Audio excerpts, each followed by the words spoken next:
యోహాను సువార్త 4వ అధ్యాయము 40వ వచనం.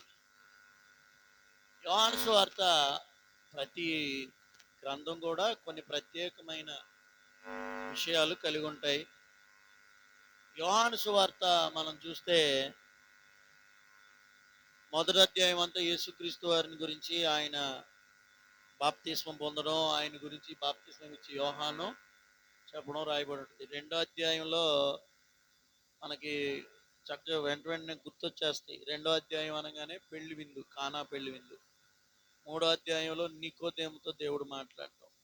నాలుగో అధ్యాయం వచ్చేటప్పటికి సమరయ స్త్రీ. ఐదో అధ్యాయం వచ్చేటప్పటికి 38 సంవత్సరాల నుంచి రోగిగా ఉన్న వ్యక్తి. ఇట్లా ఒక్కొక్క అధ్యాయంలో ఒక్కొక్క ప్రత్యేకత. అయితే ఇప్పుడు మనం చదువుకున్న వాక్యం యోహాను సువార్త 4:40లో ఏం రాయబడిందంటే, ఆ సమరయులు ఆయన యొద్దకు వచ్చి తమ యొద్ద ఉండుమని ఆయనను వేడుకొనిరి గనుక ఆయన అక్కడ 2 దినములు ఉండెను. ఎంత మంచి మాట! యేసయ్య ఎక్కడైనా ఎక్కువ రోజులు ఉన్నట్టు మనం చూడం అసలు. ఆయన సేవలోకి వచ్చిన తర్వాత 12 సంవత్సరాలప్పుడు 3 దినములు శాస్త్రులతో వాదిస్తూ ఉన్నారు. కానీ యేసయ్య ఎక్కడ కూడా ఒక చోట ఎక్కువ రోజులు లేరు. ఎందుకంటే ఆయన ఎప్పుడు ఎక్కడ చూసినా నేను చేయవలసిన పని ఇంకా చాలా ఉంది, అందుకని పట్టణాలు గ్రామాలు ఇంకా నేను సంచరించాలి అని చెప్పి ఎక్కడైనా వెళ్ళడం, వాక్యం చెప్పడం, అక్కడైనా అద్భుతాలు చేయడం, వెంటనే వేరే చోటకి. కానీ సమరయుల పట్టణంలో 2 రోజులు ఉన్నారు ఆయన. ఎక్కడ? సమరయుల పట్టణంలో. ఇంకా ఇంకొక విషయం, అసలు సమరయులు అంటే మీ అందరికీ ఎవరు గుర్తొస్తారు? సమరయ స్త్రీ. సమరయులు అంటే ఎవరు? సమరయ పట్టణం ఏంటి అనేది ఒకసారి తెలుసుకుంటే, అమ్మో యేసయ్య ఇలాంటి చోట 2 రోజులు ఉన్నారా అనిపిస్తుంది. జాగ్రత్త విన్నాం. యూదులకి అంటే ఇశ్రాయేలీలకి సమరయులు అంటరాని వాళ్ళు. సమరయులు ఎలాంటి వాళ్ళు చెప్పండమ్మా? అంటరాని వాళ్ళు. ఎవరయ్యా ఈ సమరయులు అంటే, ఇజ్రాయెల్ దేశం ఆ రోజుల్లో యూదయ, సమరయ, గలిలయ అని 3 రాష్ట్రాలుగా ఉంటే, యూదయ, గలిలయ మధ్యలో సమరయ ఉండేది. వినండి జాగ్రత్తగా. ఇప్పుడు యూదయలో, గలిలయలో ఇజ్రాయేలీలే ఉండేవాళ్ళు, మధ్యలో సమరయులు ఉండేవాళ్ళు. చుట్టుప్రక్కల ప్రాంతాలు ఉన్నాయి, కానీ ఈ యూదయకి గలిలయకి మధ్యలో సమరయ. యూదులు ఏం చేసేవాళ్ళు అనుకున్నారు? సమరయలోంచి వెళ్ళరు, ఆ ప్రాంతంలోంచి కూడా నడిచి వెళ్ళరు అనమాట. వాళ్ళు చుట్టూ తిరిగి వెళ్ళేవాళ్ళు. సమరయలోకి వెళ్తే అంటుపడిపోతున్నామని ఏం చేసేవాళ్ళు? వీళ్ళు చుట్టూ తిరిగి గలియలకి, లేక గలియల నుండి చుట్టూ తిరిగి సమరయకి, రింగ్ రోడ్డు తిరిగి వెళ్ళినట్టు. సమరయ లోపలకు కూడా వెళ్ళేవాళ్ళు కాదు, అంత అంటరాని వాళ్ళుగా చూసేవాళ్ళు. ఏంటయ్యా సమరయులు ఎందుకు అలా ఉన్నారు అంటే, చరిత్ర ఏం చెప్తుందంటే, ఇశ్రాయేలీల్ని బబులోను రాజు చెరకు తీసుకెళ్ళిపోయాడుగా యూదుల్ని. అంతకుముందు అష్షూరు రాజు ఇశ్రాయేలీల్ని చెరకు తీసుకెళ్ళిపోయాడు. నీకు గుర్తుంది కదా?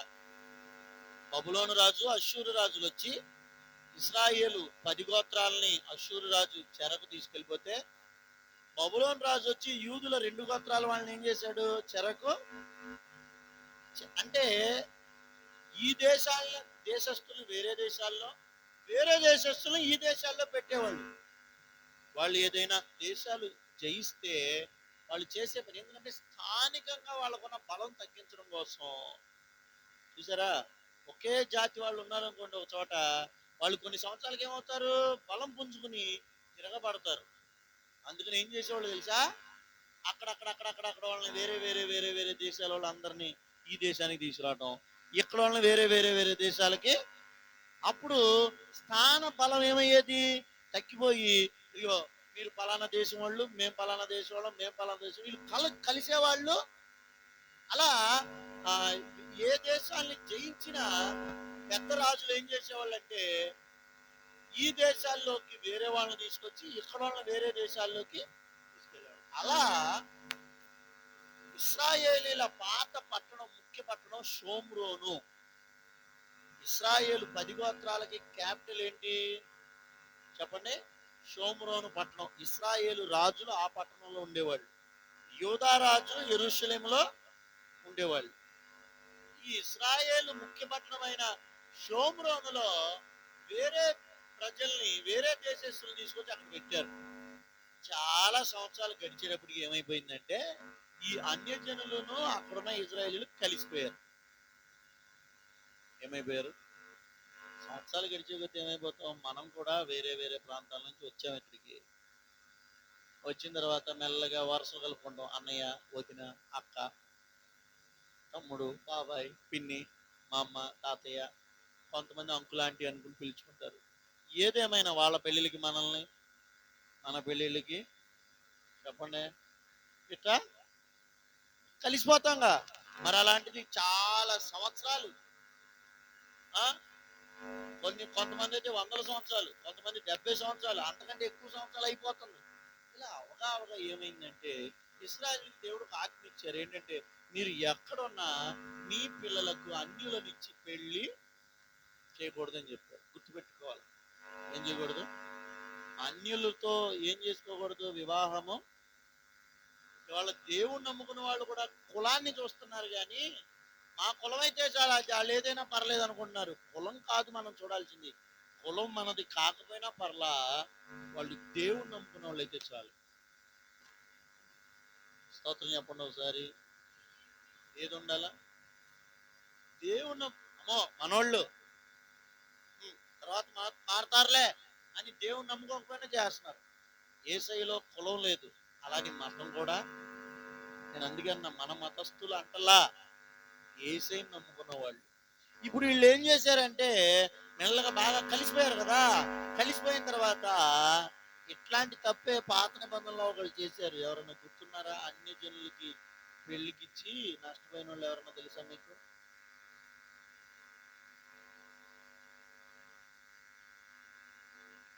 నయోమి. ఎవరో చెప్పినా కూడా మీకు డౌట్గా ఉందా? ఎవరో నయోమి ఏం చేసిందామి? అన్య స్త్రీలకి తన కొడుకుల్నిచ్చి పెళ్లి చేసింది. ఏమయ్యారు వాళ్ళిద్దరు? ఒక పండన్నా కాయన్నా కాసిందా? బిడ్డన్నా పుట్టాడా? కొన్ని సంవత్సరాలను ఆనందంగా ఉన్నారా? ఇద్దరు చనిపోయారు, కొడుకులు ఇద్దరు. అయితే సమరయులు అన్యులతో ఏం చేసుకున్నారు? వివాహాలు చేసుకుని కలిసిపోయి ఈ అన్యులకు యూదులకు కలిసి పిల్లలు పుట్టారు. ఇక ఈ పిల్లలు అయిపోయి ఒక రకంగా చెప్పాలంటే ఇక ఇశ్రాయేలీల దృష్టిలో వాళ్ళు ఎలా ఉన్నారంటే వాళ్ళు ప్యూర్ యూదులు కాదు. తల్లో తండ్రో యూదులు, కానీ మరొకరు ఎవరో అన్యులు. కాబట్టి ఈ అన్యులకు యూదులకు పుట్టినోళ్ళు కాబట్టి, అంతేకాదు అన్యులకు పుట్టినోళ్ళు కూడా అక్కడ ఉన్నారు. ఇక వీళ్ళందరూ ప్యూర్ యూదులు కాదు, నికార్సైన యూదులు కాదు. వీళ్ళు అన్యులతో కలిసిపోయారు, అన్యులకు పుట్టిన పిల్లలు. కాబట్టి ఆ ఊరి వాళ్ళని, ఆ ప్రాంత ప్రజలందరినీ అన్యులతో పెళ్లి చేసుకుని అన్యులకు పుట్టిన వాళ్ళందరినీ ఆ షోమ్రోను పట్టణాన్ని సమరయ అని పిలిచారు. తర్వాతి కాలంలో షోమ్రోను పట్టణాన్ని ఏమని పిలిచారు? ఇక ఆ ప్రాంతం అంతా సమరయ అనే పట్టణంగా మారితే అక్కడున్న వాళ్ళందరినీ సమరయులు అన్నారు. అక్కడున్న వాళ్ళు అన్యులకు యూదులకు కలిసి పుట్టిన పిల్లలు, లేక అన్యులకు పుట్టిన పిల్లలు కాబట్టి వాళ్ళని అంటరాని వాళ్ళుగా చూసారా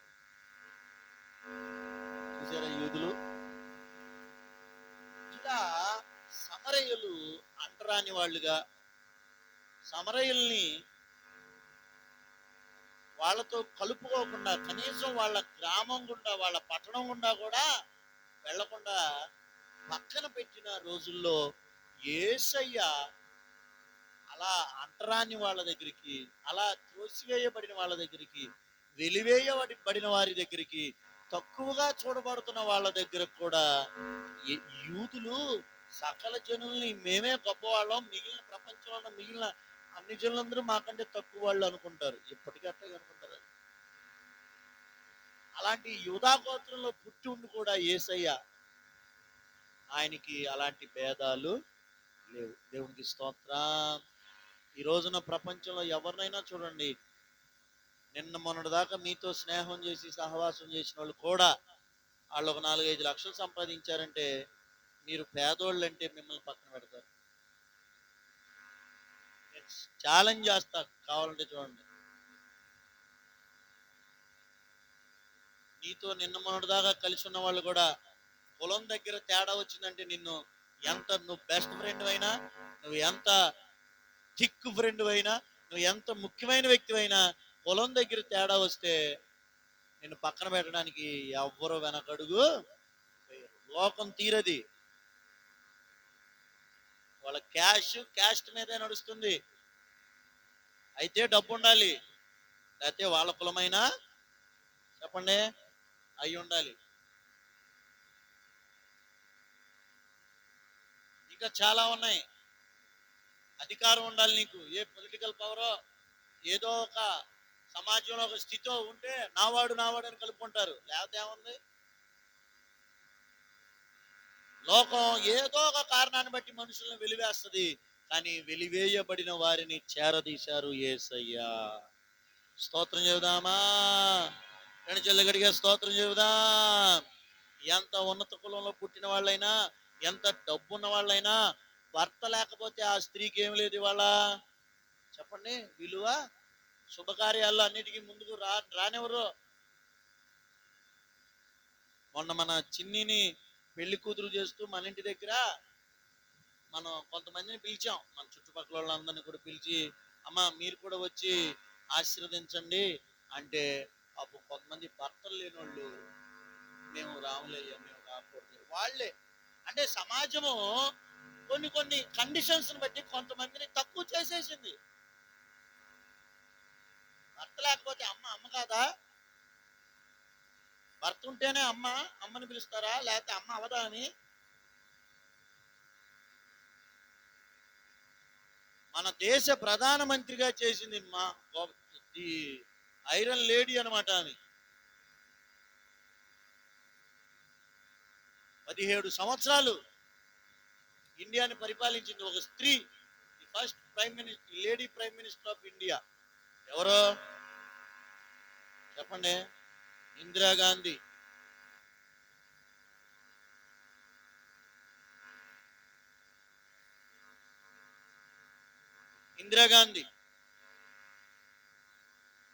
ఆవిడ ప్రధానమంత్రి హోదాలో ఒక గుడిలోకి వెళ్తుంది. ఎక్కడికి?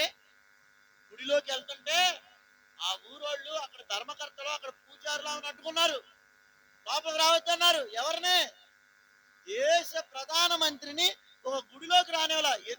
ఎందుకంటే నువ్వు విధవరాలివి, నీకు భర్త లేడు, నువ్వు గుడిలోకి రావద్దు అన్నారు. ఆమె సిగ్గుపడలా, బాధపడలా, వెనకొచ్చేసింది. కానీ గొప్ప స్టేట్మెంట్ ఇచ్చింది. నా దేశపు మతం నన్ను ఒక గుడిలోకి వెళ్ళనివ్వలేదు, కానీ నా దేశ రాజ్యాంగం నన్ను ప్రధానమంత్రిని చేసిందని చెప్పింది. హల్లెలూయా. లోకంలోని అనేకమైన విషయాలు, అనేక మంది మనుషులు కొన్ని కారణాలను బట్టి మనుషులు పక్కన పెట్టారు.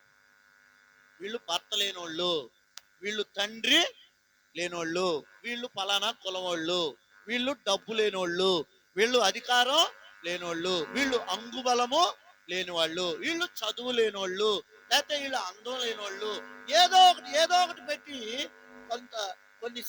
కొన్ని వర్గాలను, కొంతమంది మనుషులను పక్కన పెట్టేశారు.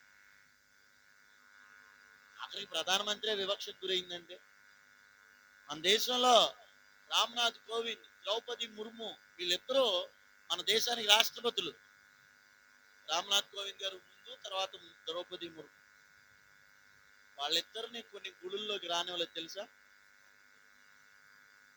2020 సంవత్సరం 25 సంవత్సరాల్లో కూడా దేశ రాష్ట్రపతి అంటే ఎవరో తెలుసా? నంబర్ 1 సిటిజన్, దేశంలోని మొట్టమొదటి పౌరులాళ్ళు.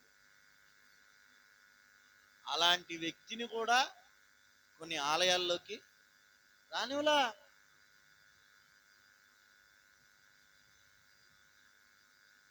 మతం, కులం, భేదాలు, అధికారాలు, ఆచారాలు మనుషుల్ని పక్కకి నెట్టేస్తే సృష్టికర్త అయిన దేవుడికి భేదాలు ఉంటాయా? స్తోత్రం చెబుదామా? తండ్రికి 2 పిల్లలు అనుకోండి, లేకపోతే 4 పిల్లలు అనుకోండి. ఒకళ్ళు బాగా చదువుతారు, ఒకళ్ళు ఎర్రగా ఉంటారు, ఒకరు నల్లగా ఉంటారు. అమ్మా నాన్నలకి భేదం ఉంటుందా అండి? వీడు నల్లోడు, ఈయన్ని ముద్దు పెట్టుకోను ఉంటుందా? మా మా మా మా ఒడికి పండుగ పేరు పండు అంటే కొంతమంది ఏం పండు, నేరేడు పండు అంటారు. ఏదైనా మాకాడు పండేగా అనుకున్నంత నలిపేం లేడనుకోండి. ఈ ఫోన్లో చూసేవాళ్ళకి పాస్టర్ గారు వాళ్ళ అబ్బాయి బాగా కారు నలిపేమో అనుకుంటారేమో. సహజంగా అయినంత మాత్రాన మనకి ముద్దుండదా? కొంతమంది కొన్ని ఇళ్లలోనే ఏ తల్లిదండ్రి ఆశించరు అలాంటి పిల్లలు పుట్టాలని పాపం. కానీ కొన్ని ఇళ్లలో కొంతమంది ఆరోగ్యవంతులైన పిల్లలు పుడతారు. కొన్ని ఇళ్లలో ఆరోగ్యం బాగోక ఏ కాలో చెయ్యో సరిగా లేని పిల్లలు పుడతారు. తల్లిదండ్రులు నిర్లక్ష్య పెడతారా? ఇంకా చెప్పనా, నిజమైన ప్రేమ ఉన్న తల్లిదండ్రులు అలాంటి వాళ్ళని ఇంకా ఎక్కువ శ్రద్ధ తీసుకుంటారు. అలాంటి వాళ్ళ మీద ఇంకా ఎక్కువ ప్రేమ. లే నువ్వు కుంటి పిల్లవే, లే నువ్వు గుడ్డిదానివి, నువ్వు మోగోడివి, చిచ్చిచి అంటారా? అమ్మా నాన్నలకి భేదం ఉంటుందండి. దేవుడు అంటే తండ్రి. హల్లెలూయా. పలానా కులపోళ్లే రండి నా దగ్గరికి, నేను పలానా కులానికి సంబంధించిన వ్యక్తిని, నా పండగ పలానా కులపోళ్లే చేయాలి,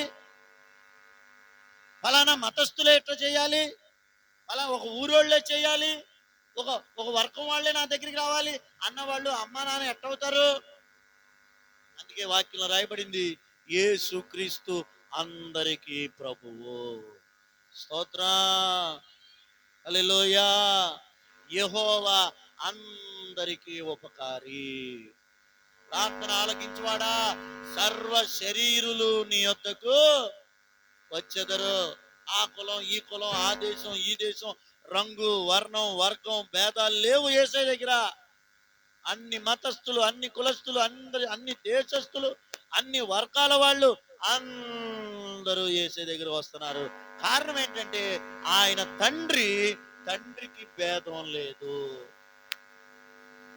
యూదులు, మీరు సమరయులు, మీరు అంటరాని వాళ్ళు, మీరు మాకు దూరంగా ఉండండి అంటే యేసయ్య వీళ్ళు నా పిల్లలే అని సమరయుల దగ్గరికి కూడా వెళ్ళారు. స్తోత్రం చెబుదామా? గట్టిగా రెండులో స్తోత్రం చెప్పండి. ప్రభు మనల్ని దర్శించును గాక. అలా యేసయ్య వెలివేయబడిన, అంటరాని వాళ్ళుగా చెప్పుకుంటున్నా, తక్కువ వాళ్ళుగా చెప్పుకుంటున్నా, తృణీకరించబడిన వాళ్ళుగా చూడబడుతున్నా ఆ సమరయుల పట్టణంలోనికి చెప్పండి వెళ్తే ఏం జరిగింది? ఈరోజు మన అంశం, యేసయ్య సమరయలో 2 దినాలు ఎందుకున్నారు? అలా నీతో యేసయ్య ఉండాలంటే నువ్వేం చేయాలి? నీ ఇంట్లో యేసయ్య ఉండాలంటే మనం ఏమి చేయాలి అంటే, దేవుని బిడ్డలారా, సమరయ పట్టణంలో కానీ వెళ్ళినప్పుడు మనందరూ తెలిసిందని మీరు చెప్పారు. సమరయలో ఎవరున్నారు? ఎవరి కోసం వెళ్ళారు ఆయన? ఉన్నారే, ఎవరి కోసం వెళ్ళారు? సమరయ స్త్రీని దర్శించి ఆమెతో మాట్లాడి ఆమెని మార్చడం కోసం యేసయ్య అక్కడికి వెళ్ళారు. స్తోత్రం. అక్కడికి వెళ్ళినప్పుడు యేసయ్య ఎందుకు అక్కడ ఉన్నారు అనే మాటలు మీతో చెప్తున్నా. సమరయ స్త్రీ యేసయ్య మాటలు విని ఆమె యొక్క జీవితాన్ని యేసయ్య ఆమె ముందు బయలుపరిచినప్పుడు, ఆమె అంతరంగాన్ని యేసయ్య బయలుపరిచినప్పుడు, తాను చేసినవన్నీ తనతో యేసయ్య చెప్పినప్పుడు ఆమె ఏం చేసిందో తెలుసా? యేసయ్య పాదాల దగ్గరే కూర్చుని ఉండలేదు, కానీ ఆ కొండను అక్కడ విడిచిపెట్టి వెంటనే, ఎన్ని రోజులు పట్టింది? మీరు ఒక మాట అడుగుతా, సమరయ స్త్రీ యేసయ్యను దర్శించిన ఎన్ని రోజుల తర్వాత సువార్త చెప్పింది? ఎన్ని రోజుల తర్వాత సువార్త చెప్పింది కదా? వెంటనే. ఎప్పుడు చూడండి ఒకసారి ఆ మాట. యోహాను సువార్త 4వ అధ్యాయంలోనే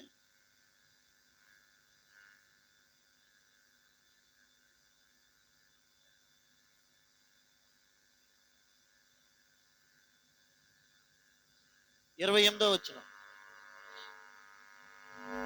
ఆ స్త్రీ తన కొండను విడిచిపెట్టి ఊర్లోకి వెళ్ళిపోయిందంటే స్తోత్రం చెప్పండి. హల్లెలూయా. అసలు ఎందుకు వచ్చింది? ఎందుకు వచ్చింది అంటే నీళ్ళ కోసం అంటున్నారు. ఎవరన్నారో మీకు తెలుసు. మర్యాదగా చేతులు ఎత్తున్నాను అన్నం, కానీ వాక్యం చక్కగా విందాం. స్తోత్రం చెప్పండి. 7ంటికి ప్రార్థన అయితేనే ఎట్లా ఉంటే 5ంటికి ప్రార్థన పెట్టుకునే వాళ్ళు లేరా? తెల్లారుజాము 5ంటికి. పోయిన సంవత్సరం వేసవకాలంలో తెల్లవారుజాము 5ంటికి జరిగేది మనకి సెంటర్లో ఆరాధన. సరే, మంచిది.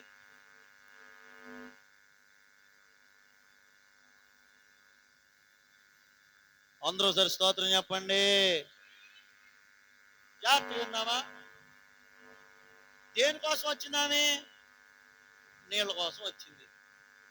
సరే, నీళ్ళ కోసం వచ్చి యేసయ్య ఏమన్నారు? నేను జీవజలము ఇస్తాను, నా దగ్గర ఆ నీళ్లు తాగిన వాడు ఎప్పటికీ, నేను ఇచ్చి నీళ్లు తాగువాడు ఎప్పటికీ దప్పి కొనడు. అంటే అయ్యా, ఈ బావి అంటుంది, ఈ బావి చాలా లోతుగా ఉంది, పతపతాగా వచ్చి పతపతాగా దిగి వెళ్ళి నీళ్లు తెచ్చుకునే బదులు ఆ జీవజలం ఏదో నాకు ఇచ్చే, జీవితంలో ఇక నేను బావి దగ్గరికి రాకుండా తాగి పారేసేస్తాను అంది. అంటే ఆమె ఏ ఆశతో వచ్చింది? నీళ్ల కోసం కూడా. కానీ యేసయ్యతో మాట్లాడిన తర్వాత, యేసయ్య మీద ఆమెకి నమ్మకం కలిగిన తర్వాత, యేసయ్య ఎవరో ఆమె తెలుసుకున్న తర్వాత అసలు అక్కడికి ఎందుకు వచ్చిందో కూడా మర్చిపోయింది. చప్పట్లు కొట్టండి ఒకసారి. దేవునికి స్తోత్రం చెబుదాం. ఎంత మైమరిచిపోయిందండి యేసయ్యలో. వచ్చిన సంగతి కూడా మర్చిపోయింది. ఆమేన్. చాలా మంది యేసయ్య దగ్గరికి కొన్ని అవసరాల కొరకు, కొన్ని కార్యాలు జరగడం కోసం, కొన్ని అద్భుతాలు జరగడం కోసం వస్తాం. జీవితంలో మర్చిపోతాం ఆ సంగతి. ఎప్పుడు అదే పట్టుని గింజుతా ఉంటాం దేవుణ్ణి. అసలు ఆమె వచ్చి అందులో ఎండవేళ వచ్చింది, మిట్ట మధ్యాహ్నం వచ్చింది, ఆ దూరం నుంచి నడిచొస్తే దాహమైదా? చూడండి, ఆలోచించండి దేవుని బిడ్డలారా. అంటే నేను అనేది అసలు నువ్వు దేవుని దగ్గర ఏది అడగొద్దని చెప్పట్లా. అంటే యేసయ్యలో విశ్వాసం కలిగితే, యేసయ్యను పూర్తిగా తెలుసుకుంటే, నీ కోసం ఏదో చేయమని యేసయ్యను అడగవో, యేసయ్య కోసం ఏదైనా చెయ్యాలనే తపన నీలో కలుగుతుంది. స్తోత్రం చెప్పండి ఒకసారి. చక్క స్తోత్రం చెబుదామా? నేను చెప్పిన మాట నిజంగా అర్థమైందా? హల్లెలూయా. ఆరోగ్యం కోసం వచ్చావు, యేసయ్యా నాకు ఆరోగ్యం ఇవ్వయ్యా అని అడుగుతూ దేవుని దగ్గరికి వచ్చావు. కానీ యేసయ్యను నువ్వు నిజంగా పూర్తిగా మనసారా విశ్వసించి ఆయన్ని తెలుసుకుంటే, యేసయ్య నీకు ఆరోగ్యం ఇవ్వడం కంటే ముందు నువ్వు అనేక మందికి యేసయ్య గురించి చెప్తావు. నువ్వు నన్ను బాగు చేయి, నేను సాక్షి చెప్తా అను. సంతానం కోసం వచ్చిన, ఆశీర్వాదం కోసం వచ్చిన, నీ జీవితంలో ఏదైనా కార్యం జరగాలని నువ్వు దేవుని దగ్గరకు వచ్చినా, యేసయ్యను పూర్తిగా తెలుసుకున్న రోజు నువ్వు ఆయన్ను ప్రకటించకుండా ఉండలేవు. ఆయన పని చెయ్యకుండా, స్తోత్రం చెబుదా, అంత ఉత్తమురాలు అక్కడ ఉంది కనుక యేసయ్య ఆ ఊరిలో ఉన్నారు. చప్పట్లు కొట్టండి ఒకసారి. దేవునికి స్తోత్రం చెబుదా. ఎప్పుడు యేసయ్యను ఒక నీళ్ల ట్యాప్ లాగా, ఏటీఎం లాగా వాడుకోవాలనుకునే వాళ్ళతో దేవుడు ఉంటారా? చెప్పండి. బ్యాంకుకి ఎందుకు వెళ్తాం? ఈ మధ్య కొంతమంది ఏసీ కోసం వెళ్తున్నారులే. దేనికోసం? ఒక ఏటీఎంకి వెళ్ళా ఒకసారి, నేను ఊరికి ఎవరో ఇద్దరు ఉన్నాం. ఒక్క చక్కగా అసలు నేను అనుకున్నాను, దీనికి ఉన్న భాగ్యం ఇవాళ చాలా మందికి లేదు. అంటుంది అదేదో పెద్ద దాని ఇంటికి వెళ్ళినట్టు. నేను అంటున్నాను, నువ్వు ఉన్నదే ఉచితంగా, మళ్ళీ నువ్వు జనాల మీద జాగ్రత్త.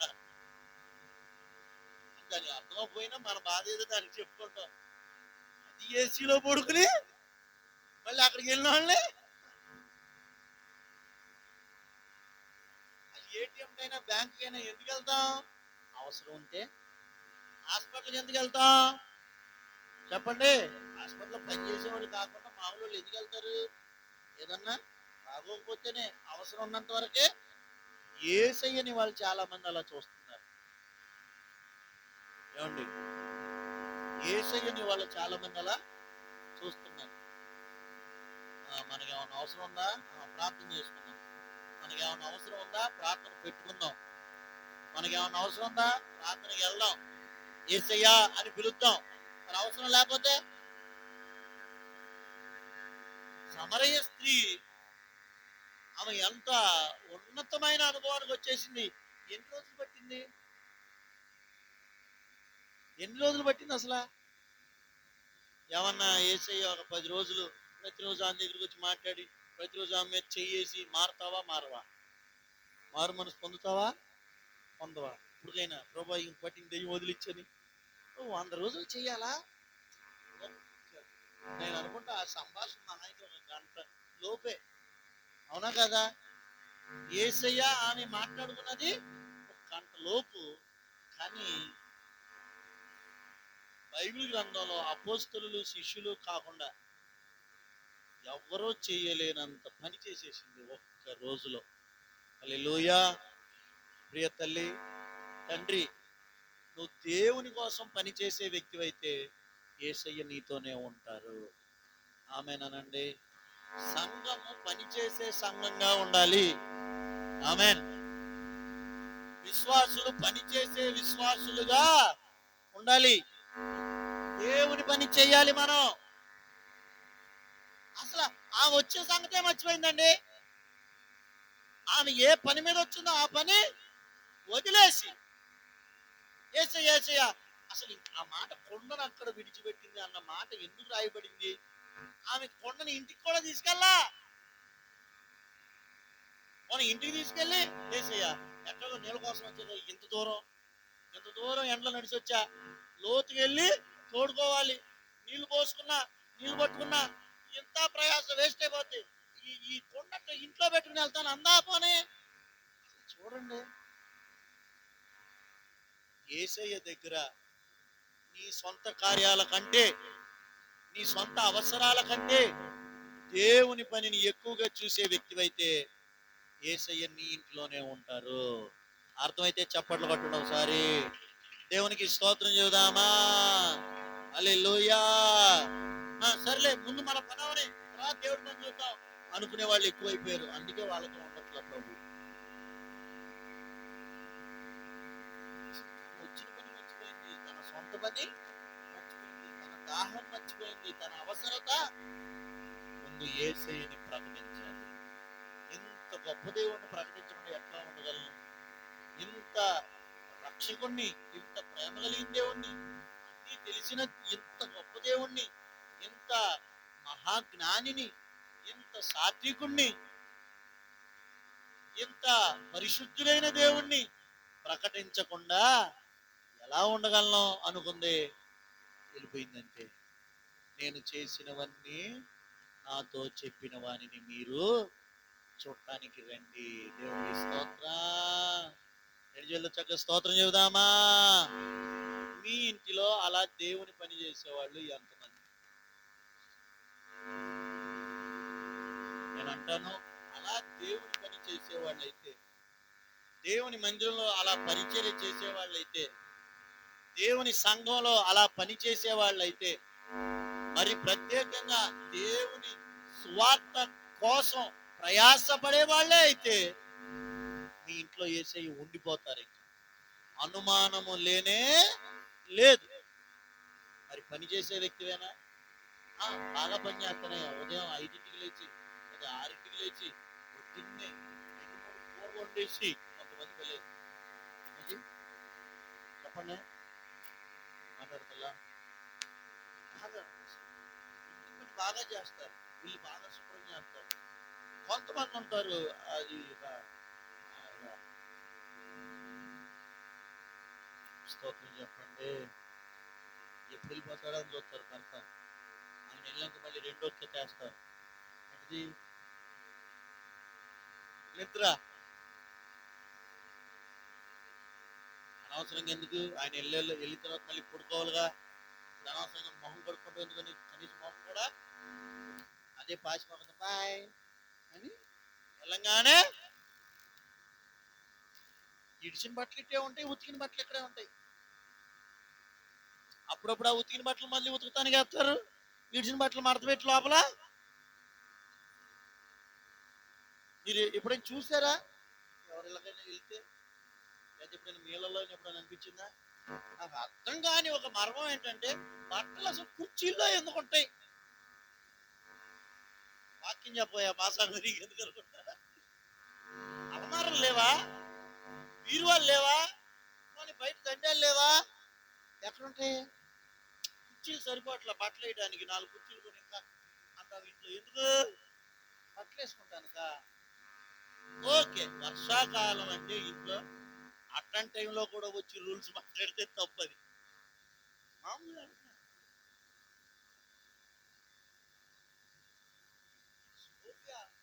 అక్కడే మడత పెట్టి తీసుకొస్తుంది.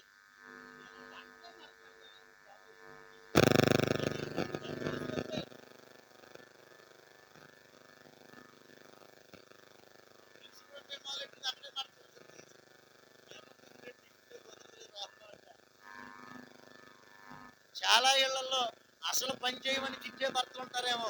నేను మరీ ఎక్కువ చేస్తున్నాను తిడతా ఒక్కోసారి. అదే కోలిను ఇవన్నీ తొందరగా అయిపోతుంది. నా బాధ నాది. ఆర్పిట్ తొందరగా అయిపోతుంది. కోలిన్ అప్పుడే అయిపోయిందా? అవదైంది మరి అన్నది. అందుకే ఒక రోజున ఒక ఇంటికి వెళ్ళా, అనుకోకుండా వాష్రూమ్కి వెళ్ళాల్సి వచ్చింది మనకి. అప్పుడు ఆర్పిక్, కోలిను, ఈ లైజాలు ఇవన్నీ ఇంట్లో ఎందుకు తొందరగా అవుతున్నాయో, ఎంతగా అయిపోయినా మంచిదో అప్పుడు అర్థమైంది. వచ్చి చెప్పా, నువ్వు అట్లా చేస్తానే ఉండమ్మా, లేకపోతే ఒకరోజు ఎవరన్నా ఒక గెస్ట్ మన ఇంటికి వచ్చి మన పాటున వాష్రూమ్లో బాత్రూంలోకి వెళ్తే మన గురించి అయిపోద్ది.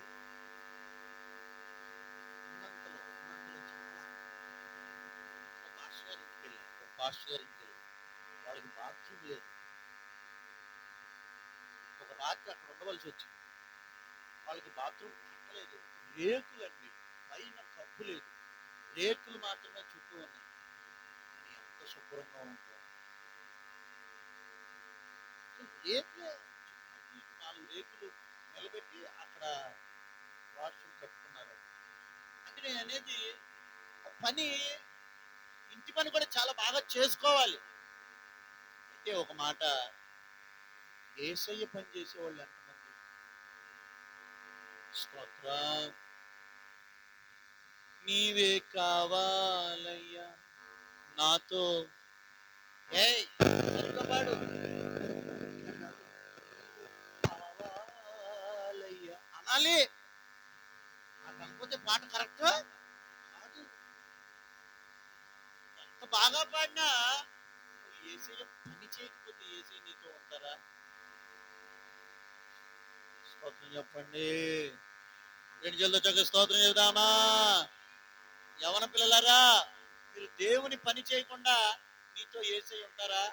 నీ చదువుల్లో నీకు దేవుడు తోడుగా ఉంటారా? నీ ఇంట్లో ప్రభు ఉంటారా? నీ హృదయంలో ఆయన ఉంటారా? ఆయన పని చేసే వాళ్ళకి ఆయన తోడుగా ఉంటారు. ఆమేన్. అదే ఆశ్చర్యం. మంది దేవుడు తమకు ఎన్నో కార్యాలు చేసిన నాతో కూడా కొంతమంది ఉన్నారు. కొంతమందికి కొన్ని కార్యాలు జరిగితే వాళ్ళు, అయ్యా మాకు జరిగిన ఈ విషయం ఎవరికీ చెప్పొద్దు అనేవాళ్ళు ఉంటారు. అసలు దేవుడు కార్యం చేసింది ఎందుకు చెప్పండి? ప్రకటించాలి. సువార్తలంతా ఏంటి చెప్పండి?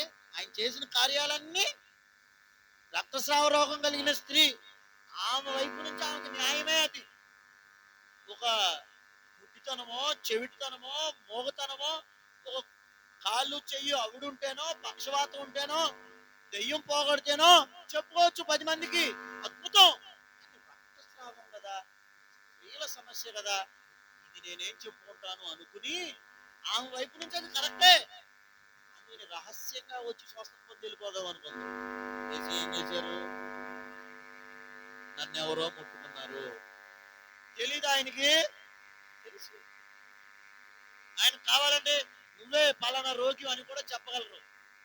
అది ఆయనకి ఇష్టం లేదు. ఆమెగా సాక్ష్యం ఇవ్వాలని దేవుడు కోరుకున్నారు. ఇవాళ బైబిల్లో ఆ రక్తస్రావ రోగం అనే సంగతి రాయబడింది కనుక నీకు తెలుసా, అదే సమస్యతో ఎందరో స్త్రీలు, లక్షల మంది స్త్రీలు యేసయ్య దగ్గరికి వచ్చి బాగుపడ్డారు. స్తోత్రం చెబుదా. స్త్రీలకు సంబంధించిన క్యాన్సర్ వ్యాధుల్లో ఎందరో బాగుపడడానికి కారణం ఆ రోజు చెప్పిన సాక్ష్యం. అంటే యేసయ్య ఈ రోగాలు కూడా బాగు చేస్తారు. ఆమేన్. నీకు దేవుడు ఒక కార్యం చేస్తే ఎవరికైనా చెప్తున్నావా? ఎవరికి చెప్పొద్దు. మాకు అవమానం అయిపోతుంది. నీకు అవమానం కాదు, అది దేవునికి ఘనత అనే సంగతిని గుర్తుపెట్టుకోవాలి. ఆమేనండి. నేను నా సాక్ష్యం చెప్పాడు, మన జస్సు కూడా విన్నాడు.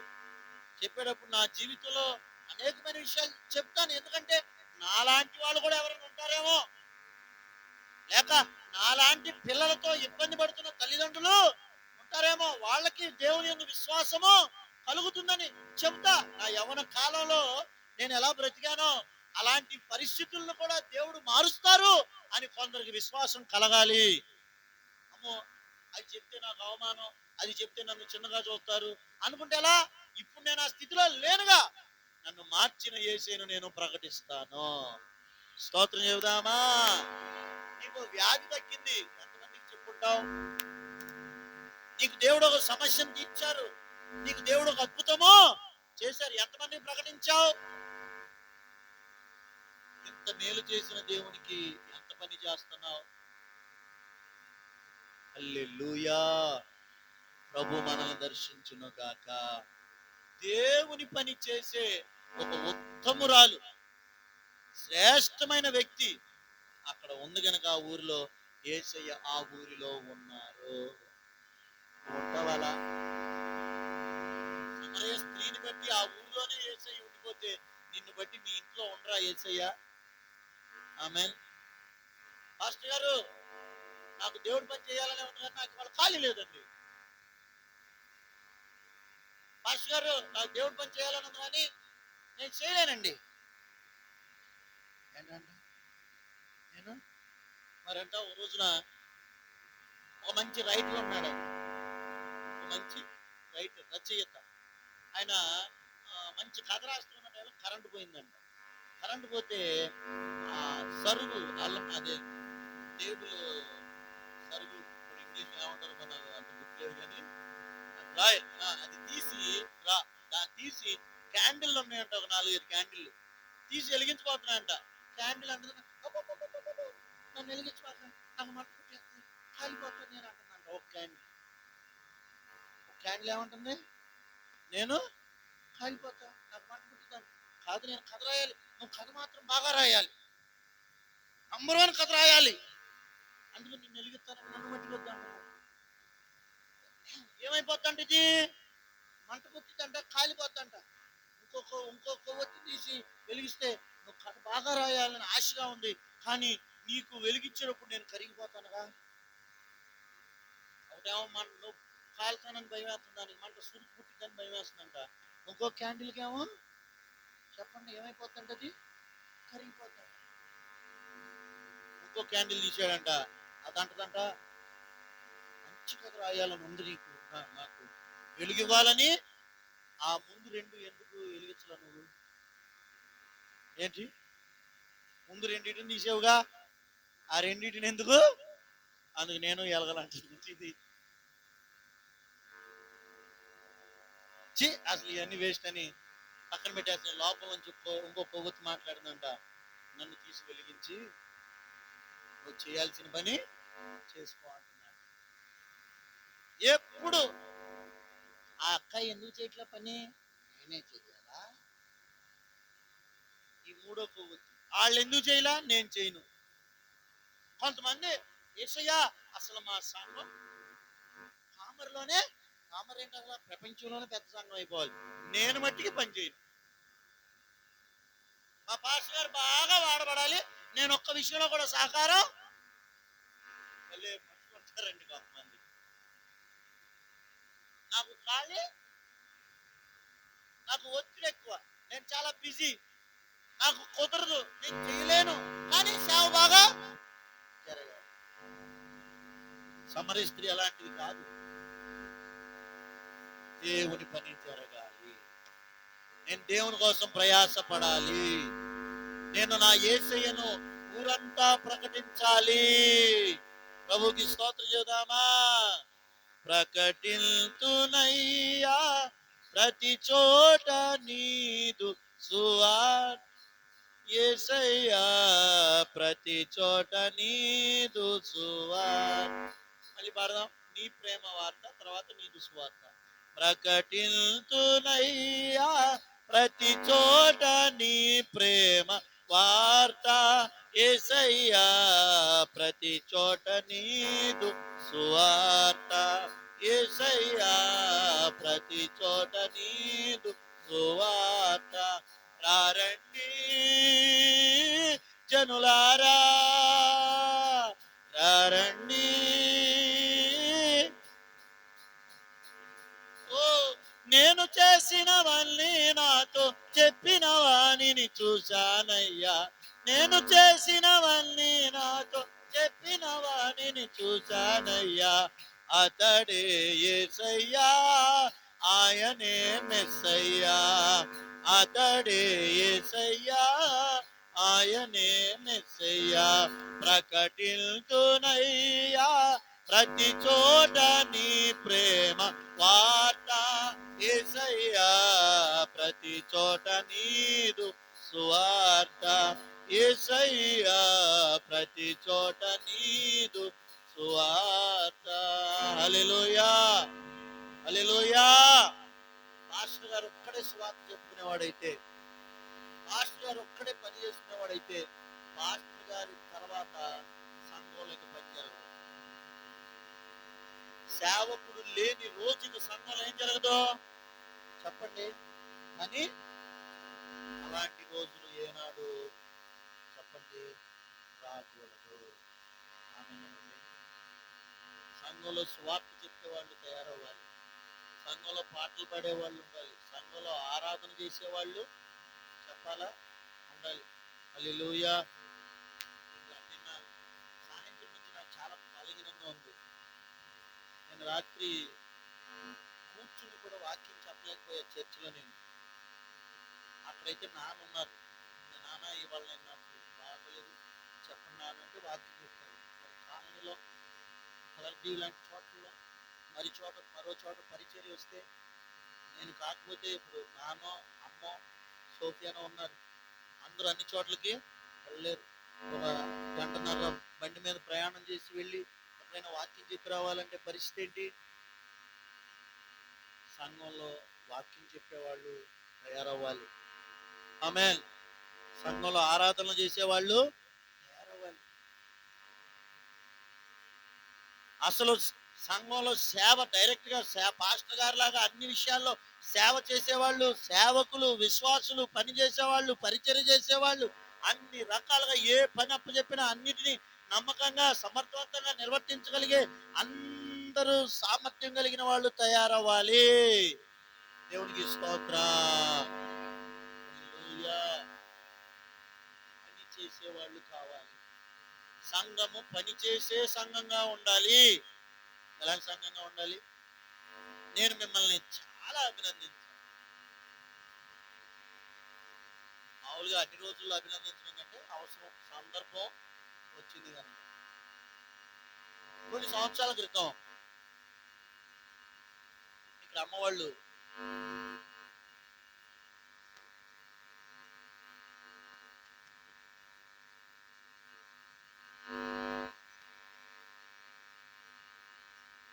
ప్రైజ్ ది లార్డ్, స్తోత్రం చెబుదాం ఒకసారి.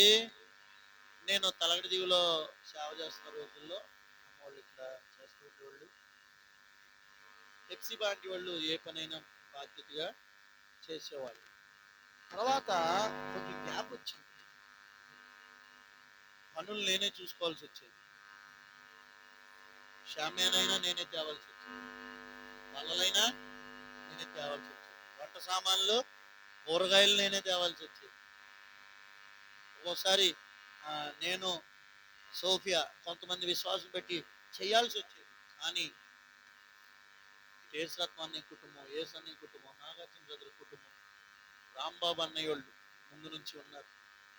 తర్వాత మన పార్వతమ్మ ఆంటీ, మల్లేశ్వరం ఆంటీ వాళ్ళు, అంటే ముందు నుంచి ఉన్న వాళ్ళ గురించి చెప్తున్నాం. దేవునికి స్తోత్రం చెబుదామా?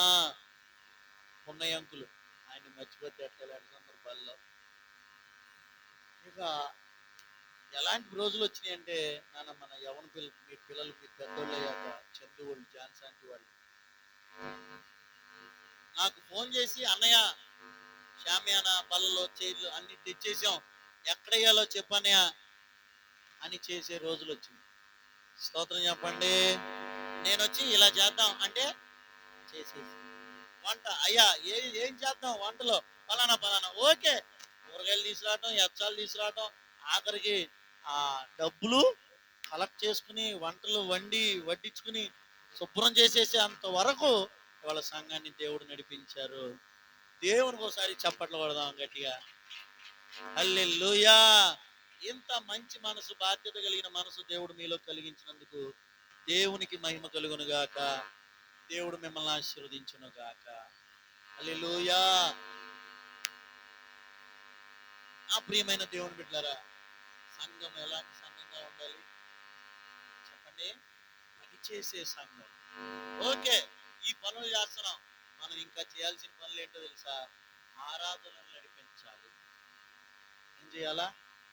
వాక్యం చెప్పగలగాలి, సువార్తకి వెళ్ళిపోవాలి, అనేకులను సువార్తలోకి నడిపించాలి, రక్షణలోనికి నడిపించాలి, అనేకుల కొరకు ప్రార్థనలు చేయాలి. సపోజ్ ఒకవేళ నేను ఊర్లో లేకపోవచ్చు, నేను ఏదైనా వేరే పనిలో ఉండొచ్చు, వేరే చోట స్వార్థ పనికి వెళ్ళొచ్చు. సంఘంలో ఎవరికి అవసరం వచ్చింది, ఒక ఫోన్ చేసి అలానా విశ్వాస కోసం ఈ రాత్రి అందరూ ప్రార్థన చేయాలంటే వచ్చేసి ప్రార్థన ఉన్నారు. అలాగే దేవుడు మిమ్మల్ని ఇంకా అలా బలపరచునుగా. ఇక ప్రార్థన చేసే విషయంలో, పరిచర్య చేసే విషయంలో, దేవుని కార్యక్రమాలు చూసుకునే విషయంలో సంఘము దేవుని కోసం ఒక సేవకుడిలాగా తయారైపోవాలి. సేవకుడు ఎంత బాధ్యతగా, సేవకుడు ఎంత భారంగా, సేవకుడు ఎంత పని చేస్తాడో సంఘం కూడా అలా పనిచేసే సంఘంగా తయారవునుగాక. స్తోత్రం. అంతగా దేవుని కోసం కష్టపడే ఒక్క మనిషి ఉంది కాబట్టి చెప్పండి, యేసయ్య ఆ ఊరిలో. మీ ఇంట్లో అలాంటి వాళ్ళు ఉంటే మీతో ఉండరా? ఒక్క ఉంటేనే ఊర్లో ఉండిపోయారే, మరి ఒక్క మనిషి ఉంటే ఆ ఇంట్లో ఉండరా? అసలు ఇల్లంతా అలాంటి వాళ్ళు అయితే చెప్పండి, యేసయ్య ఈ ఇంట్లో ఉండవా, వెళ్ళిపోవాలన్నా వెళ్ళలేదు ఆయన అంటే మనం కాదు, ఇంకెవరిని వచ్చి సాతాను కూడా ఎంత ఏడ్చినా, ఎవరు ఎంత ఏడ్చినా, అమ్మో వీళ్ళు తెగ దీవించబడుతున్నారు, యేసయ్యని బాగా దీవించేస్తున్నారు, ఎవరు ఎంత ఏడ్చినా ఇంటిని యేసయ్య వదిలి వెళ్ళరు. ఎందుకంటే ఆయన కోసం కష్టపడే కుటుంబంలో ఆయన ఉంటారు. స్తోత్రం చెబుదాం. ఇక రెండో కారణం చూద్దాం. ఏంటయ్యా ఇంక ఉన్నాయా కారణాలు? ఉంటాయి చూడండి. మళ్ళీ యోహాను సువార్త 4వ అధ్యాయం 39వ వచనం చదువుకుందాం. యోహాను 4:39. నేను చేసినవన్నీ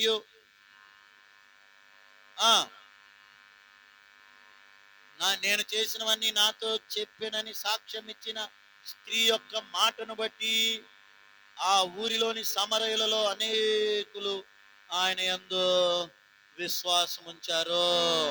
స్తోత్ర. ఎందుకు ఆ ఊర్లో యేసయ్య ఉన్నారంటే ఆ ఊర్లో అనేకులు ఆయన యందు ఏముంచారు? అది అనేకులు ఏముంచారు? నీ ఇంట్లో ఎంతమంది యేసయ్య యందు విశ్వాసం ఉంచారో అంతగా నీ ఇంట్లో యేసయ్య ఉంటారు. ఆమేన్. మీ ఇంట్లో అవిశ్వాసులు ఉండకూడదు. ఎవరు ఉండకూడదు? హల్లెలూయా. అవిశ్వాసులు అంటే ఏమవుతుందంటే పక్కన ప్రార్థన చేస్తూ ఉంటారు, వాళ్ళు టీవీ చూస్తూ ఉంటారు. టీవీ చూడకూడదా? చూడొచ్చు. కానీ ఇంట్లో తల్లి, భార్య, పిల్లలు, తండ్రి, భర్త ప్రార్థన చేసుకుంటున్నప్పుడు టీవీ చూసేంత అవిశ్వాసులకి. ఇంకో మాట చెప్తాను, మీ ఇంట్లో ప్రార్థనకి రాని వాళ్ళు ఉండకూడదు. ఉండకూడదు. ఇప్పుడు మొదటిగా యేసయ్య కోసం కష్టపడి పనిచేసి సువార్త ప్రకటించే ఆ స్త్రీ ఉంది. ఈయన వెళ్ళి ఊరంతా చెబితే వాళ్ళందరూ విశ్వసించి వాళ్ళందరూ యేసయ్య దగ్గరకు వచ్చారు. యేసయ్యను నమ్మి ఆయన దగ్గరికి వచ్చారు కనుక ఆయన ఆ ఊర్లో ఉన్నారు. ఆమేనండి. మన ఇంట్లో ప్రార్థన మానేస్తూ దేవుని మీద నమ్మకం లేని వాళ్ళు ఉంటే యేసయ్య ఎలా ఉంటారు? అందరూ మందిరానికి రావాలి. ఆమేనండి. హల్లెలూయా. అందరూ ఎక్కడికి రావాలి?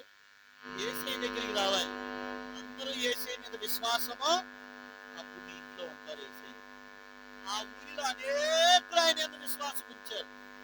అనేకులు సమరయ స్త్రీ అంది, నా దగ్గరికి రండి, నా వెంట రండి, నేను మిమ్మల్ని యేసయ్య దగ్గరికి తీసుకెళ్తాను. పిలవమా, మా కోటి పనులు ఉన్నాయి, మేము ఎక్కడ వస్తాం అల్లా. వాళ్ళందరూ ఆమె మాట విని ఆమెతో పాటు యేసయ్య దగ్గరికి వచ్చారు. ఈ రోజున నీ కుటుంబం యేసయ్య దగ్గరికి వస్తే, యేసయ్య మందిరానికి వస్తే, యేసయ్య మీద విశ్వాసము కలిగి ఉంటే యేసయ్య మీ ఇంట్లో ఉంటారు. ఆమేన్. రాసి పెట్టుకోండి. అంతే. ప్రభుకి స్తోత్రం చెబుదామా? హల్లెలూయా. కొంతమంది ఆదివారం పెళ్లిళ్ళకి వెళ్తారు, ఆదివారం పనులకు వెళ్తారు, ఆదివారం పెళ్లి చూపులకు చెప్పండి వెళ్తారు. పనిలో పని అవకాశం కుదిరితే పాస్టర్ మీరు వస్తారు అంటారు. ఎక్కడికి? ఏ రోజు? ఇంకేమనాలి? మనం యేసయ్యకి దూరం అవ్వకూడదు, యేసయ్య దగ్గరకు. చెప్పండి. హలో, అక్క, చెప్పు చెల్లాయి. మరే ఏమిలా, నాకు కొంచెం నలతగా ఉంది. నలతంటే ఏంటి? అబ్బాయి ఏమిలా, రాత్రి కొంచెం నిద్ర ప్రమాదం జరిగిందా ఏంటి? మరి నువ్వు చూడాలన్నా అక్క. సరే ఇప్పుడే వచ్చేస్తున్నా, ఇవాళ ఆదివారంగా పని వాళ్ళు చూసుకుని రేపు రా అంటదా అక్కడ చెల్లి. వచ్చేస్తున్నా బతుకు జట్కా అన్నట్టుగా ఎక్కడో హలో. పాస్టర్ గారు అడుగుతారు, ఏ అమ్మాయి అక్కడ? అయ్యో అయ్యారు, అసలు మా చెల్లిని ఐసీయూలో పెట్టేశారు. ఎందుకండి అంత దేవుని మందిరం మాట్లాడే అంత సరదా ఎందుకు? కొన్ని కొన్ని అనివార్యం ఉంటాయి, అసలు ఉండవు. ఒకవేళ అసలు అందుకనే ఇవాళ చాలా మంది ఇళ్లలో యేసయ్య ఉండలేకపోతున్నారు. ఎందుకో తెలుసా? వాళ్ళు ఎవరు యేసయ్య దగ్గరికి వచ్చేవాళ్ళు, ఆ ఇళ్లలో ఎవరు యేసయ్య మీద విశ్వాసం ఉంచిన వాళ్ళు అందుకే ఉండలేకపోతున్నారు. యేసయ్య దగ్గరికి వచ్చే వ్యక్తి అయితే మీ ఇంటికి యేసయ్య ఎందుకు రారు? స్తోత్ర. చక్కగా ప్రభుకి స్తోత్రం చేద్దామా? యేసు రక్తమే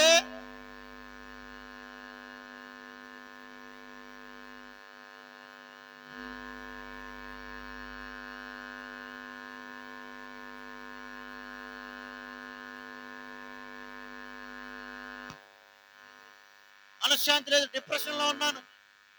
ఎందుకు డిప్రెషన్? మా మేనలుడు చదువుకోని అంటున్నాడు. ఏంటంట చెప్పండి నాన్న. మేనల్లుడు సరే ఆడు చదువుకోని అన్నాడు, చదువుకోమని చెప్పండి. మాట పోతే 2 వెయ్యండి. నువ్వెందుకు డిప్రెషన్లోకి వెళ్ళావు? అమ్మ ఆడు చదువుకోకపోతే ఏమైపోతాడు? సరే డిప్రెషన్లో కూడా వెళ్ళావు, నీకు ఉంది బాధ. ప్రార్థనకి ఎందుకు రాలా? ఇదే ఈ బాధలో ఉండి ప్రార్థన రాలేదు. ఏంటంటే అసలు ఆ లెక్క నేను రాకూడదు ప్రార్థనకి. ఎవరు రాకూడదు? ఎంత బాధ వస్తుంది నాకు. మొన్న ఈ మధ్య చూస్తే రోజు బీపీ చూసింది 157/107. ఏంటనే ఎంత బీపీ ఉంది? సోఫీ అంటుంది మీ అన్నయ్యకి పెట్టే ఉంటాను. అదేదో పెద్ద బలమైనట్టు బలమైనట్టు మామూలు ఏంటంటే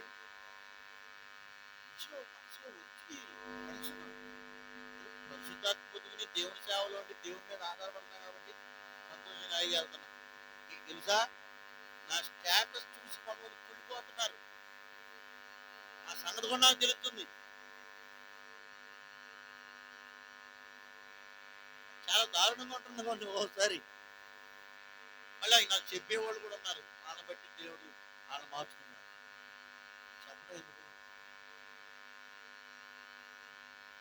బాధ ఎవరికి లేదు. సరే అయ్యా నువ్వు రాబోయే పని నీ ఆవిడ కూడా బాధపడుతున్నాను, ఆవిడ కూడా బాధలు ఉంటాను. ప్రార్థన నాకు అంత సరదా.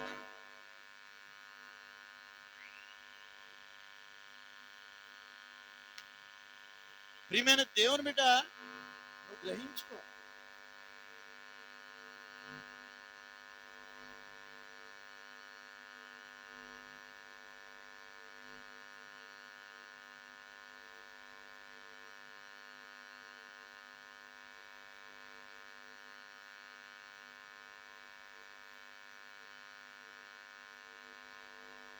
నీ ఇంట్లో దేవుడు ఉండరు ఇలా చేస్తే. నీకు దేవుని మీద ఇంట్రెస్ట్ లేదనే అర్థం. నీకు దేవుని మీద మనసు లేదు, అందుకే నువ్వు మందిరానికి రాట్లా. అసలు దేవుని మీద నమ్మకం లేదు. నీకు పనే ఎక్కువ, నీకు మనుషులే ఎక్కువ, నీకు కాస్త రెస్ట్ తీసుకోవడమే ఎక్కువ. రోజు నల్లగడ దీవిలో సాయంత్రం పూట జరిగేది సండే స్కూల్. సాయంత్రం పూట పెట్టేవాడిని, అందరు పిల్లలు వస్తారని. ఒక రోజున పిల్లలందరూ రాలా. నన్ను తరగతులు అనేవాళ్ళు, పిల్లలు కూడా అనేవాళ్ళు. అప్పుడు పిల్లల ముందు నేను ఎక్కడున్న పిల్లలు ఉండేవాళ్ళు, 5 ఉండేవాళ్ళు. ఇక ఎక్కువైతే 10-15 మంది నా వెనకాల తిరుగుతూ ఉండేవాళ్ళు. బాగుండేది భలే, పిల్లలు అట్లా తిరుగుతుంది. అట్లాంటిది ఆ రోజు నేను ఒక్కడిని అయిపోయా. సండే స్కూల్కి ఎవరు రాలా, ఇంట్లో ఎవరు రాలా. వదిన పిల్లలు వచ్చారా? లేరయ్యా, సాయంత్రం ఎక్కడికి వెళ్ళిపోయారు, నేను సండే స్కూల్కి వచ్చారు అనుకున్నాను అంటున్నాను. ఎవరిని అడిగినా అదే అంటున్నారు. అంటున్నారు ఒక ఇంటి ముందు చాలా చెప్పులు కనబడుతుంది. ఇవన్నీ పుట్ట చెప్పులేరా, ఎక్కడున్నాయి ఏంటా అని వెళ్ళి సైలెంట్గా దగ్గరికి వెళ్ళా. ఇవి మంచి సౌండ్ ఎక్కడో తలుపు పెట్టా. ఎవరు అన్నారు. నేను రా నాన్న, నేను అన్నా.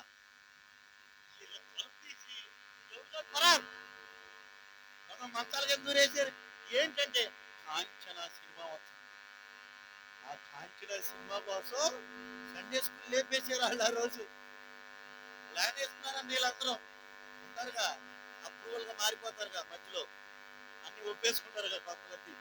నేను కాదన్నయ్య, ఇదిగో వాళ్ళ సినిమా వస్తుంది, అందరం మానేసి అలానే ఇంటి సినిమా చూద్దామని. చిన్న చిన్న పిల్లలకి తెలిసి తెలియని దేవుని నమ్మిన ఎదిగిన మనం కూడా, రక్షణ పొందిన వాళ్ళం కూడా, దేవుని ద్వారా ఎన్నో స్వస్థతలు అద్భుతాలు పొందుకొని కూడా మనం మందిరం మానొచ్చా? మనం దేవుని దగ్గరికి రాకుండా ఉండొచ్చా? ఆయన మీద ఇంకా విశ్వాసం కలగట్లేదా? సమరయ స్త్రీ చెప్పిన దాన్ని బట్టి వాళ్ళు ఏమి యేసయ్య దగ్గరికి అప్పటికి రాలా. కేవలం విన్నదాన్ని బట్టి వాళ్ళకి నమ్మకం వచ్చింది. వాళ్ళు యేసయ్య దగ్గరికి మరి ఎన్నో రోజులుగా యేసయ్యని నమ్మావే, ఎన్నో రోజులుగా యేసయ్య చేసిన అద్భుతాలు, స్వస్థతలు, మేలులు అనుభవిస్తున్నావే, అయినా యేసయ్య దగ్గరికి రాలేకపోతున్నావు. అయినా ఆయన మీద విశ్వాసం కలగట్లా. నీతో నీ ఇంట్లో యేసయ్య ఎలా ఉండగలరు? గ్రహించుకో దేవుని బిడ్డ. యేసయ్య మనతో ఉండాలంటే మొదటిగా మనం యేసయ్య కోసం పనిచేసే వాళ్ళంగా ఉండాలి. చెప్పండి, ఎలా ఉండాలి? యేసయ్య కోసం పనిచేసేవాళ్ళు. 2, యేసయ్య మీద నమ్మకం ఉండాలి. ఆయన దగ్గరకు మనము రాగలగాలి. అప్పుడు యేసయ్య మనతో, చెప్పండి గట్టిగా, ఉంటాడు. ఇక మూడోది చెప్పి ముగిస్తాను. 4:40 యోహాను సువార్త 4:40 చదువుకుందాం. ఆ సమరయులు ఆయన యొద్దకు వచ్చి తమ యొద్ద ఉండుమని ఆయనను వేడుకున్నారు గనుక ఆయన అక్కడ 2 రోజులు ఉన్నారు. ఏం చేయాలంటే ప్రతిరోజు ప్రార్థనలో ఆయనతో మనం గడపాలి. మాతో ఉండయ్యా అని మనం ఆయన్ని వేడుకోవాలి, బ్రతిమాలుకోవాలి. స్తోత్రం. ప్రతిరోజు ఇలా ప్రార్థన చేయాలి. ఉదయాన్నే లేవగానే దేవునితోనే మాట్లాడాలి. మా అమ్మాయి ఈరోజు పొద్దున్న లేవగానే ప్రైజ్ లాట్ మమ్మీ, ప్రైజ్ లాట్ డాడీ అని చెప్పింది. మంచం మీదే ఉంది. నాన్న, నేను వాళ్ళు చెప్పాను, మీరు ఉదయం లేవగానే యేసయ్యతో మాట్లాడండి, తర్వాత మాతో మాట్లాడండి అని చెప్పాను. అంతకుముందు కొన్ని రోజుల ముందు పండు కూడా పిల్లోడు మంచాన్ని వాళ్ళకి పొద్దున్న లేవగానే మాకు ప్రైజ్ లాట్ చెప్తారు. ప్రైజ్ లాట్ డాడీ అన్నాడు మంచం మీద. మాకు చెప్పొద్దు నాన్న, ముందు ప్రార్థన చేసుకోండి. లేవగానే ఏం చేయాలా? వాళ్ళు మీ పిల్లలు ఏం చేస్తున్నారు, అసలు మీరేం చేస్తున్నారు? ఉదయం లేవగానే యేసయ్యతో మాట్లాడాలి. అందుకే పొద్దున్నే కొన్ని ఫోన్లు నేను లిఫ్ట్ చేయను. ఎందుకంటే ఇంకా పడుకున్నాడు అనుకుంటారేమో. ముందు వీళ్ళతో కాదు, నేను ఎవరితో మాట్లాడాలి? యేసయ్యతో. ఒక్కోసారి 2-2:30 అయిపోతుంది రాత్రులు వచ్చినప్పుడు. కాస్త ఒక 5 టైము 6-6:30 7 అట్లా. ఒకవేళ ఉదయాన్నే ఫోన్ వచ్చినా ముందు ప్రార్థన చేసేసుకుని ఆ తర్వాత ఆ ఫోన్ సంగతి. ఫేస్బుక్లో మనకి ఏం కనిపించు. నేను రాత్రి పెట్టిన స్టేటస్ అదో పెద్ద ఇంటర్నేషనల్ స్టేటస్ అని ఎంతమంది చూశారు? ఈ మధ్య స్టేటస్కి లవ్ పెడుతున్నారు. ఇది ఎంతమంది పెట్టారు? నేను రాత్రి ఎన్ని దెయ్యాలు వచ్చినాయో తెలుసా నీకు? నేను రాత్రి మరణ దూతని ఇంట్లోకి వచ్చిన సంగతి తెలుసా? యేసయ్య కాపాడారన్న సంగతి తెలుసా? నీ మీద కూర్చుని తొక్కబోయింది తెలుసా? ఒక్కోసారి ప్రభునామ స్తోత్రం అందరూ వందనాలు రాత్రి ఏదో యేసయ్య కాపాడుతున్నారు. ఉదయాన్నే లేచి రాత్రి అంతా కాపాడిన యేసయ్యని స్తుతించు. స్తోత్రం. హల్లెలూయా. ఒక మంచి కుటుంబం ఉన్నారంట, దేవుడు నమ్ముకున్న కుటుంబం. ఒక కొత్త ఇంట్లోకి వెళ్ళారు, కొనుక్కున్నారు, అద్దెకి వెళ్ళారు, సంథింగ్. కొత్త ఇంట్లోకి వెళ్ళారు. వెళ్ళగానే ఆ ఇంట్లో పాస్టర్ గారిని పిలిపించి ప్రార్థన చెప్పండి చేయించుకున్నారంట. నిన్న ఎప్పుడు రాత్రి ప్రేయర్ అయినాక పిల్లలు టీవీలో యేసయ్య కథలు పెట్టారు. దాంట్లో చూసా. అనుకున్నారంట, ఇదిగో ఇక నుంచి మనం కొత్త ఇంట్లోకి వచ్చాం, ప్రతిరోజు మనం ప్రార్థన చేసుకోవాలి. ఇదిగో ఈ గది ప్రార్థన ఉంచుదాం, ఇక్కడే మనం ప్రార్థన చేసుకుందాం, అందరం ప్రతిరోజు ప్రార్థన చేసుకోవాలి, బైబిల్ చదువుకోవాలి, అట్లా అనుకున్నారంట. అనుకున్న తర్వాత కొన్ని రోజులు పోయిన తర్వాత ఈయన పురుషుడు ఉదయాన్నే లేవగానే ప్రార్థన చేసుకోవట్లేదంట. ఎందుకంటే పొద్దున్న లేవగానే వర్క్కి వెళ్ళిపోవాలి. ఎక్కడికి వెళ్ళిపోవాలి? లేవగానే బ్రష్ చేసుకుని స్నానం చేసి ఆ పెట్టింటి మీద తిని వెళ్ళిపోతున్నాడు. సాయంత్రం లేటుగా చెప్పండి వస్తున్నాడు. లేటుగా వచ్చి బాగా అలిసిపోయి తినగానే ఏమైపోతున్నాడు? పడుకుని పోతున్నాడు. ఒకరోజు రాత్రి దురాత్మలు ఇంట్లోకి వచ్చినాయి. ఇంట్లోకి వచ్చి ఇంట్లో బాగా చెప్పండి పోరాడిని. ఏం చేసినాయి? పోరాడిని. అమ్మో ఏం నా పరిస్థితి అనుకున్నాడు. ఆ రాత్రి నిద్ర పట్ల. తెల్లారి లేచి, ప్రభా మీరు మా ఇంట్లో ఉన్నారు కదయ్యా, మీకు సపరేట్గా ఒక ప్రార్థన ఒక గది కూడా ఇచ్చాం కదయ్యా, ఏంటయ్యా రాత్రి దెయ్యాలు వచ్చి మీరు కాపాడలేదు అని అడిగాడంట. సరే, రెండో రోజు అమ్మగారు కూడా ఉదయాన్నే లేచి పిల్లల స్కూళ్ళు కాలేజీలని భర్తకు ఆఫీస్కి వెళ్ళిపోవాలని ఆమె కూడా ఉదయం లేవగానే వంటగదిలోకి వెళ్తుంది, కానీ ప్రార్థన గదిలోకి వెళ్తున్నా, ప్రార్థన చేసుకోవట్లా. పిల్లలు కూడా ఉదయం లేవగానే ఏదో ఎగ్జామ్ అని ఏదో ప్రిపరేషన్ అని లేవగానే పుస్తకాలు పట్టుకుంటున్నారు, అయితే ఫోన్లు పట్టుకుంటున్నారు. రాత్రిపూట ఎవరు కలిసి ప్రార్థన చెప్పండి చేసుకోవట్లా. ఇట్లా జరుగుతుంది. ఒకరోజు రాత్రి ఈమె దగ్గరకు వచ్చి ఇంటి ఇళ్ళ దగ్గరకు వచ్చినాయంట దయ్యాలు. ఆమెని ఆ ఒళ్ళు ఓనం చేసి పారేసేసినాయంట. ఇవాళ చచ్చిపోతానేమో అనుకున్నాను, దేవుడి దేవుళ్ళ బతికిందంట. ఇంకోటి ప్రార్థన చేస్తుంది, యేసయ్య అసలు దెయ్యాలు మా ఇంట్లో స్తోత్రం చెప్పండి, గట్టిగా దేవునికి స్తోత్రం చెబుదాం. పిల్లలు బలహీన పడుతున్నారు, చదువుల్లో వెనకబడిపోతున్నారు, పిల్లల మాట చెప్పండి వినట్లేదంట. భర్తకు మెల్లగా బలహీనత, ఇంట్లో దెయ్యాలు వచ్చినాయిగా, మరి బలహీనత వచ్చేసింది, ఇంట్లో అప్పులు పెరిగిపోయాయి, కష్టాలు పెరిగిపోయాయి. అప్పుడు కుటుంబం అంతా ఒకరోజు ఉపవాసం ఉండి ఎందుకు ఇలా జరుగుతుందయ్యా, వీళ్ళు ఏమనుకుంటారంటే మేము మేము చేసే నమ్ముకున్నాగా, రాత్రి ఒక గది ఉంటే ఆ గదిలో ప్రార్థన చేసేవాడు ఎవడు, గది ఉంటే సరిపోయిందా, గది ఉందగా గది ఉందగా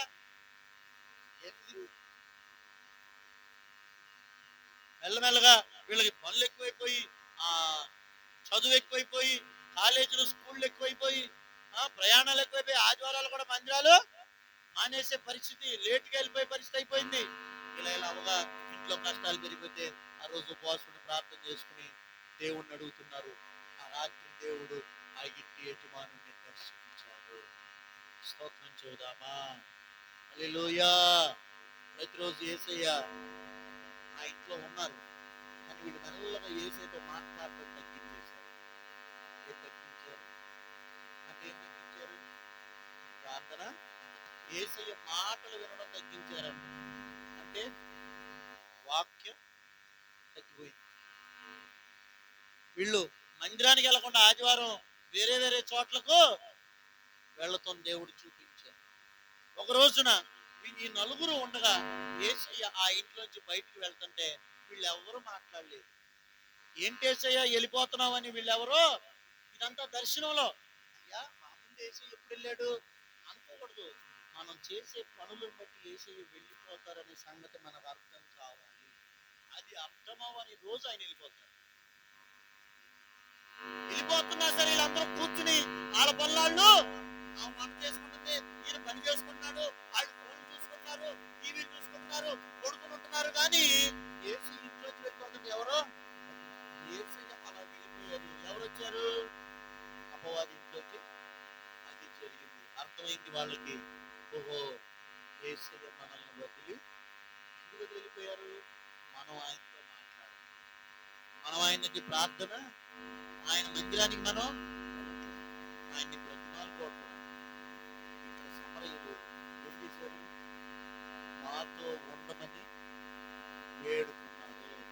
స్తోత్రం, అయ్యా మా ఇంట్లో ఉండండి అయ్యా, పిలుద్దామా వేసి బ్రతిమాలుకుందామా.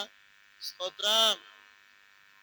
యెబ్బేజు ప్రార్థన చేశాడు, నిశ్చయంగా నీ చెయ్యి నాకు తోడుగా, అంటే అటువంటి నాకు తోడుగా ఉండి నా చెయ్యి పట్టుకోయ్యా అని అడిగితే దేవుడు అతడు మనవి చేసిన దాన్ని అతనికి